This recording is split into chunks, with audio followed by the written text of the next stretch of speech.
Hola a todos y todas, vamos ahora con un ejercicio que salió en junio de 2017 en Valencia, en la SEBAU, y es del tema de óptica física. Y dice lo siguiente: una placa de vidrio se sitúa horizontalmente sobre la superficie del agua contenida en un depósito, de forma que la parte superior de la placa está en contacto con el aire, tal como muestra la figura. Un rayo de luz incide desde el aire a la cara superior del vidrio formando un ángulo alfa igual a 60 grados con la vertical. Apartado A. Calcula el ángulo de refracción del rayo de luz al pasar del vidrio al agua. Apartado B.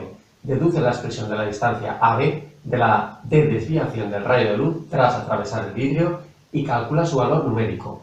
La placa de vidrio tiene un espesor de igual a 20 milímetros y como datos nos dan el índice de refracción del agua, el índice de refracción del aire y el índice de refracción del vidrio. Mirad, he puesto los datos aquí, los índices de refracción que conocemos. Aquí los resultados, por si hacéis el problema y no os hace falta mirar el vídeo. Y aquí el esquema de lo que está pasando. La idea es la siguiente: tenemos un rayo de luz que incide con un cierto ángulo alfa. Ese ángulo alfa creo que lo sabemos, ahora lo pondré.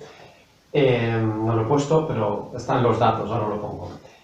Incide la superficie de separación de dos medios, que es aire-vidrio, luego pasará al agua. Y del aire al vidrio, como el índice de refracción del aire es 1 y el vidrio es 1,5, es mayor el del vidrio, lo que va a hacer el rayo es refractarse y acercarse a la normal.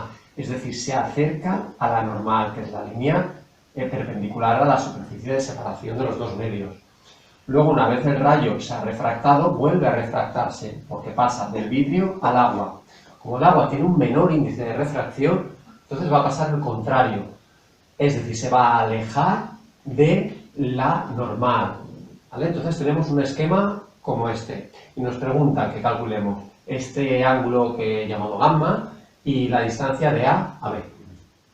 Normalmente este tipo de problemas siempre se va a aplicar lo mismo, que es la segunda ley de la refracción o ley de Snell y luego relaciones trigonométricas, o que es el seno, el coseno, la tangente, o incluso si la suma de los ángulos de un triángulo que suman 180, que alguna cuestión de este tipo, pero segunda ley de la refracción, ley de Snell, seguro.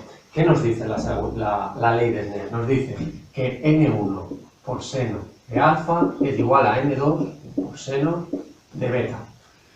¿Qué es cada uno de estos parámetros? N1 es el índice de refracción del primer medio, que en este caso es el aire.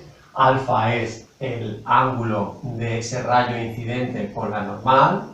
N2 será el índice de refracción del vidrio, que es el segundo medio, y beta será el ángulo que forma el rayo refractado con la normal, que sería beta. Vamos a aplicar esto. Luego, ¿qué vamos a saber de la ecuación de Snell? N1 lo sabemos, es el índice de refracción del aire, esto lo conocemos. Alfa lo conocemos, no lo he puesto antes, son 60 grados, lo he puesto ahí de datos, 60 grados. N2 también lo conocemos, el índice de refracción del vidrio. Luego podemos calcular beta. ¿Vale? No será lo que nos pide porque nos piden gamma, pero nos hemos acercado. Tenemos que hacer como 2 veces la ley de Snell. ¿Vale? Vamos a ello. Si tenemos que despejar beta, vamos a despejar el seno de beta. Seno de beta va a ser igual a n1 seno de alfa partido n2, con lo que el beta será la inversa. El seno, el coseno, a seno de n1 por seno de alfa dividido n2. Esto nos va a dar, hacemos con la calculadora, recordad la calculadora aquí, viene en decisimal, una D, tiene que aparecer una D. Lo hacemos calculadora, lo tengo aquí apuntado, beta nos sale 35,26 grados. He apuntado aquí el resultado que nos ha dado antes, el ángulo beta, que es este ángulo de aquí. Si os fijáis, geométricamente, ese ángulo de aquí es el mismo que este. Este también va a ser beta, nos va a servir para ahora. Fijaos, ahora volvemos a aplicar la ley de Snell, pero para la superficie de separación del vidrio y del agua. Luego hacemos n2 por seno de beta, que ahora tenemos el ángulo que forma el rayo incidente, que ahora es el verde, el que va por el vidrio, con la normal, que es esta, ese es beta, que es el mismo que este.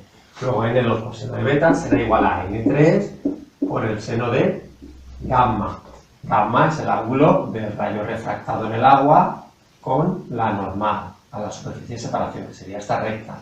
¿Vale? ¿Qué sabemos de esta ecuación? De esta ecuación sabemos N2, que es el índice de refracción del vidrio, beta, que lo acabamos de calcular, N3, que es el índice de refracción del agua, que tenemos que aislar, de ahí gamma.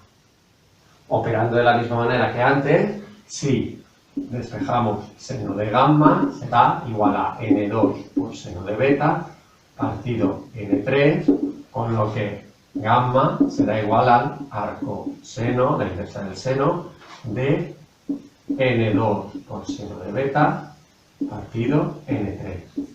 Todo esto, bueno, lo pondríamos, me parece que antes no lo he puesto, lo ponemos a seno de n2 es 1,5 por seno de beta, seno de 35,26 partido n3 es 1,3.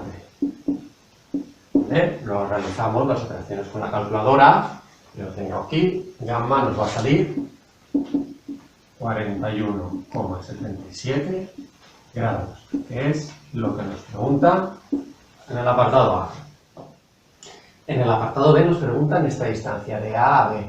Le he puesto este triángulo que veis aquí, lo he puesto un poco ampliado aquí. Es lo mismo, beta lo hemos calculado antes, lo sabemos, la distancia D es de 20 milímetros, nos da como dato, nos piden calcular AB. Fijaos, como os he dicho antes, normalmente este es un ejercicio siempre ley de la refracción de Snell, que es la segunda ley de la refracción. La primera no os lo he comentado en algún otro ejercicio, sí, es simplemente que el rayo incidente, el refractado y la normal están todos en el mismo plano, en este caso en el plano de la pizarra. Pero aplicamos la segunda ley de la refracción, ley de Snell. Luego aquí tenemos que mirar que si queremos conocer la distancia AB y sabemos el ángulo y sabemos este cateto de este triángulo, tenemos que optar por buscar qué relación trigonométrica nos une todo lo que nos relaciona, todo lo que nosotros queremos, es decir, y la función trigonométrica que nos relaciona AB con esta distancia, como veis esto es el cateto opuesto a este ángulo y es el cateto contiguo. Si aplicamos la tangente de beta es igual a AB, cateto opuesto, partido cateto contiguo, partido D. Sabremos beta, sabremos D, podremos despejar AB. ¿Vale? Lo hacemos. AB será igual a D por la tangente de beta. D es 20 milímetros, vamos a ponerlo en milímetros, nos dará el resultado en milímetros. 20 por la tangente de 35,26 grados. Luego AB, si realizamos con la calculadora estas operaciones, tengo apuntado por allá, 14,14 milímetros. 14,14 milímetros. Ya tenemos el resultado del apartado B. Y hasta aquí el problema, espero que lo hayáis entendido. Nos vemos en el siguiente problema de óptica física también.